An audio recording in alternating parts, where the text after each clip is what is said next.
Sore itu, Laras pulang lebih cepat. Ia duduk di sofa apartemennya, memeluk bantal, menatap dinding kosong. Ia teringat percakapannya dengan Arman dulu. "Aku suka caramu nggak nuntut," kata Arman suatu malam. Laras tersenyum saat itu. Ia memang tidak menuntut. Ia tidak pernah ingin Arman sepenuhnya. Atau setidaknya, itulah yang selalu ia katakan pada dirinya sendiri. Kini, saat Arman benar-benar menjauh, Laras menyadari satu kebenaran yang pahit, ia tidak ingin ditinggalkan. Ia hanya tidak pernah mengakuinya. Ponselnya berdering. Nama Arman akhirnya muncul. Jantung Laras berdetak cepat. Ia mengangkat panggilan itu hampir tanpa bernapas. "Halo." Suara Arman terdengar tenang. Terlalu tenang. "Kita perlu bicara," katanya. Nada itu bukan nada rindu. Bukan juga nada bersalah. Nada itu final. "Kamu di mana?" tanya Laras cepat. "Aku di rumah." Laras terdiam. "Rumah?" Kata itu terasa asing baginya. "Kamu bisa ke sini?" tanyanya. "Aku tidak," potong Arman. "Aku pikir kita tidak perlu bertemu." Kalimat itu jatuh seperti palu. "Apa maksud kamu?" Suara Laras bergetar. "Aku mengakhiri ini," jawab Arman. "Aku tidak mau hidup di dua tempat lagi." Laras menggenggam ponsel erat. "Karena istrimu." Arman terdiam sejenak. "Karena diriku sendiri." Jawaban itu membuat Laras kehilangan kata-kata. "Kamu bilang aku tidak menuntut," katanya akhirnya. "Sekarang aku cuma minta penjelasan." "Kamu pantas dapat penjelasan," kata Arman. "Tapi kamu tidak pantas jadi pelarian." Kalimat itu menusuk lebih dalam daripada penolakan. Panggilan terputus. Laras menjatuhkan ponselnya ke sofa. Ia tidak menangis. Belum.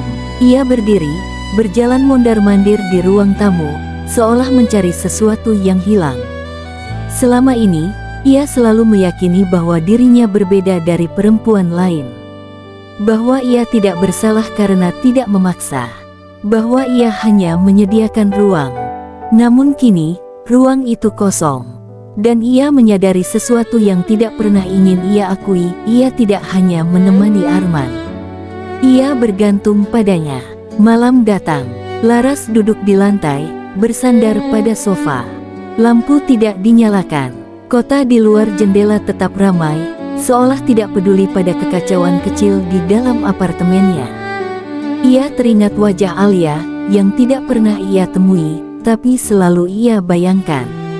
Perempuan yang sah, perempuan yang pulang ke rumah yang sama, perempuan yang akhirnya dipilih, meski tidak dengan cara yang Laras harapkan. Untuk pertama kalinya, Laras bertanya pada dirinya sendiri, jika ia berada di posisi Alia, apakah ia akan setenang itu? Jawabannya tidak datang. Hari-hari berikutnya, Laras mencoba kembali ke hidupnya. Ia lebih sering lembur. Lebih sering tertawa bersama rekan kerja. Lebih sering terlihat baik-baik saja. Namun setiap malam, saat apartemen kembali sunyi, ia merasakan kekosongan yang tidak bisa ditutup dengan apapun. Tidak ada pesan larut malam. Tidak ada panggilan singkat. Tidak ada seseorang yang menunggu. Dan untuk pertama kalinya, Laras berada di sisi yang tidak pernah ia persiapkan, menjadi perempuan yang ditinggalkan. Suatu malam, Laras berdiri di depan cermin. Ia menatap wajahnya sendiri lama sekali. "Siapa aku sebenarnya?" bisiknya. "Bukan wanita kuat seperti yang ia banggakan. Bukan juga korban seperti yang ingin ia percayai. Ia hanya seseorang yang pernah memilih jalan yang salah, dan kini harus berjalan sendirian untuk pulang." Ia memejamkan mata. Untuk pertama kalinya, Laras menangis. Bukan karena Arman, bukan karena Alia, tapi karena ia menyadari, selama ini ia hidup di pinggir cerita orang lain, dan lupa menulis ceritanya sendiri. Tidak semua perpisahan langsung terasa seperti kehilangan.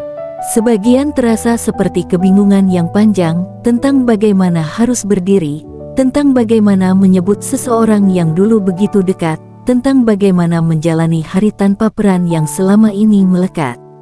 Alia menyadari itu saat ia mulai kembali ke rutinitas bersama Raka.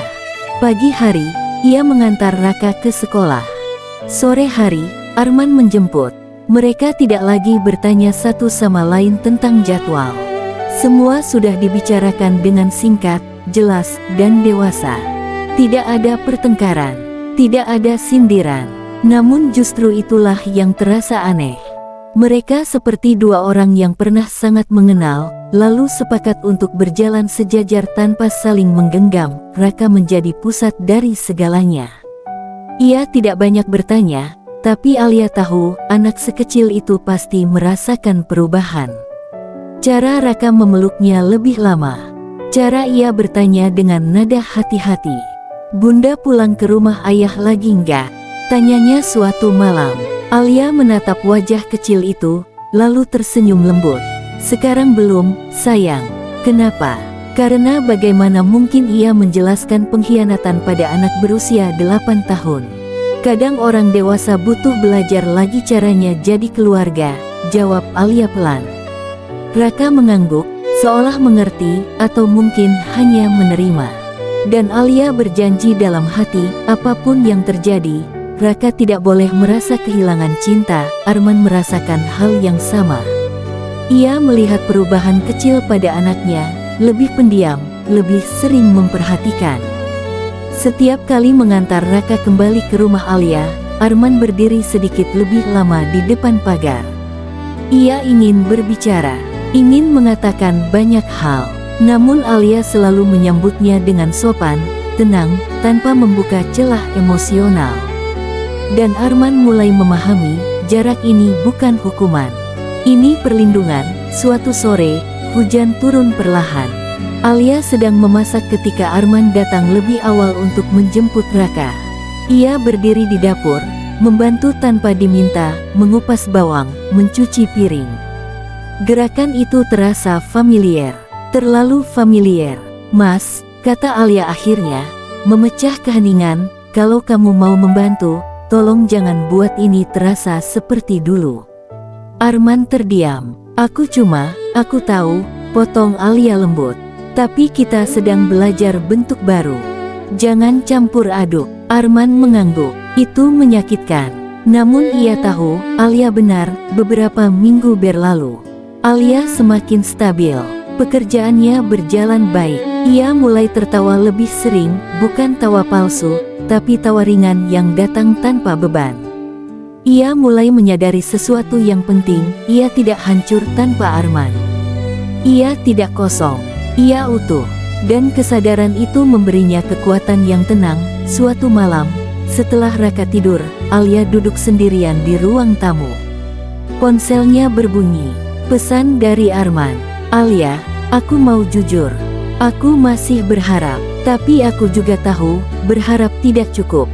Alia membaca pesan itu perlahan. Ia tidak merasa terguncang, tidak juga tersentuh berlebihan. Ia mengetik balasan. "Aku tidak menutup pintu, Mas. Tapi aku tidak berdiri di ambang pintu juga. Aku sedang berjalan." Pesan itu terkirim. Dan Alia tahu, itulah batas yang sehat.